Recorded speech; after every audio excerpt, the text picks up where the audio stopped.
We got up bright and early to check out the Martin Luther King Day Community Breakfast. For some, moving out may mean throwing away your money. For others, it can mean gaining a new possession. A Eudora daycare worker appears in court today for the first time following the September death of a 9-month-old baby. And here at the site of the burned vehicle, what we can see now, aside from some melted metal and some pieces of debris, there is a piece of the Honda plate, so we do know what type of car it is from that. Hey, Stephanie. Well, as you can see, I couldn't help myself. I had to try this chili for myself, and I must say it's pretty good. Now, what we have here, we're at the 31st annual event of this. We just arrived here on scene at the 1300 block of Crosswinds Court, and behind me there was an apartment building that was completely engulfed in flames, neighbors say, and now it's been put out, as you can see, and on the other side it looks pretty bad as well, but firemen are working in and out of there just trying to clear it out. And if you don't feel like taking a dip in the water like me or going to the library, other indoor favorites people told me about are the movies or going to a free museum in town.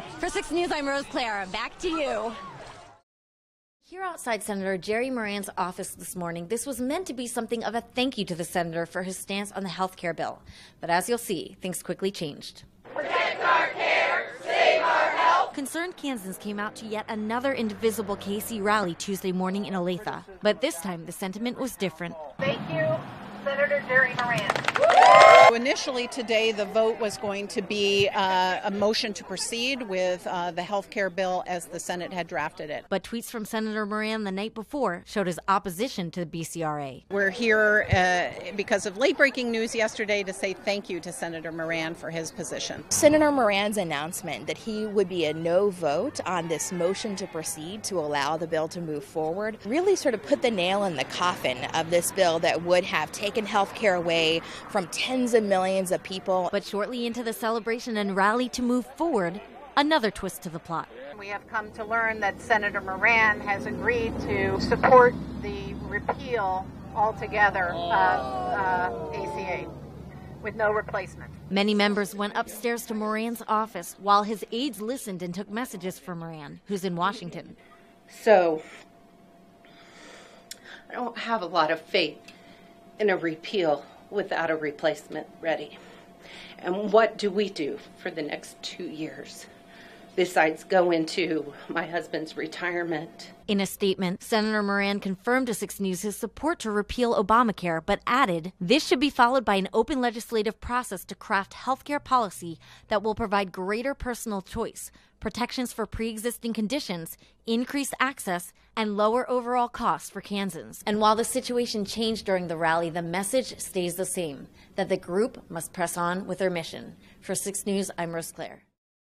Professor Jacob Dorman taught history and American studies at the University of Kansas for a decade until this past May, when he resigned for fear of working on a campus that allows guns. Concealed carry on campus at KU will make it more difficult to recruit top candidates to come to KU in the future. The 2013 law allowing concealed weapon carry inside government buildings temporarily excluded universities, but that ends this July, and Professor Dorman didn't want to stick around for that. Responsible gun owners are not the problem.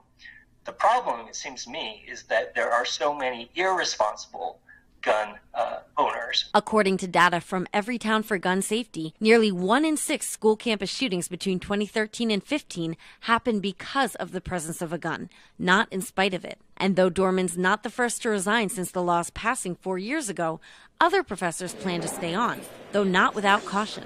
Are you going to not put those questions into the room that you know will cause people to become agitated or that are controversial? That is my job. That is my mission.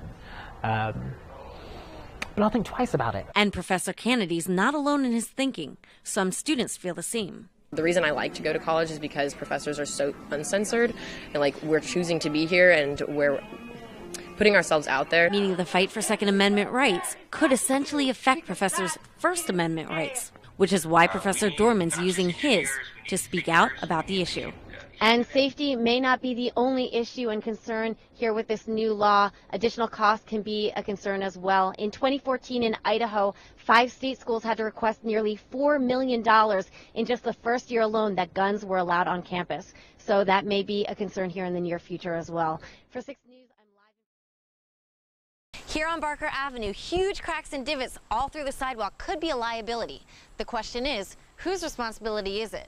the cities or individual homeowners? Barker Avenue resident Brad Risher returned from vacation to find a letter from the city. It said we have less than a month till July 31st to fix our sidewalks. He says his family's not the only one frustrated by the news. I know a lot of people, there's no way they're going to have the money and the means to fix this. The equipment that's going to be required to jackhammer all this concrete up. According to one contracting company, an individual homeowner fixing one portion of a sidewalk could cost anywhere from $1,000 to $3,000. Courtney Shipley, who co-chairs the Lawrence Association of Neighborhoods, argues fixes like this should be on the city, not individuals. You may be the kind of person who comes home and never uses your sidewalk, drives to work, never has time to be out walking, while all your neighbors and school children and elderly people using it for exercise or bicyclists are using it all day and they're not paying anything.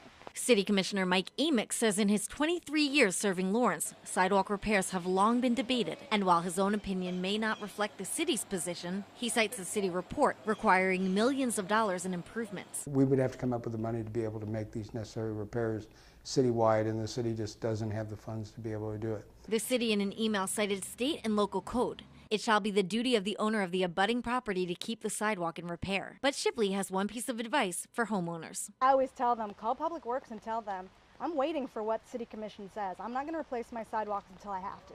And I'm told certain city commissioners have differing opinions on this, so if it's something you feel strongly about one way or another, it's important to do your research and get out there and vote in the upcoming elections. For 6 News, I'm Rose Claire. Back to you.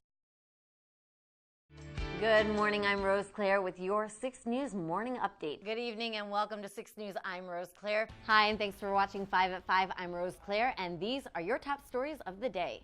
Kansas Republican Senator Jerry Moran faced tough questions Thursday about efforts to repeal and replace the Affordable Care Act at a town hall meeting in Palco, Kansas. Thank you, Adam. And speaking of that, we will check back in with Stephanie Bryant. The question about city funding actually concerns an additional request from Peaslee Tech, which the school says it's taking care of without the city. Thanks, Adam. And early this week, former basketball Kansas player Josh Jackson was convicted of a misdemeanor traffic violation. It's a 6 News update. This comes after Jackson backed into a parked car on KU's campus in February. The state is one step closer toward allowing people to pass through bars, restaurants, and entertainment venues with drinks in hand. Coming up after the break, we take a look at your morning weather.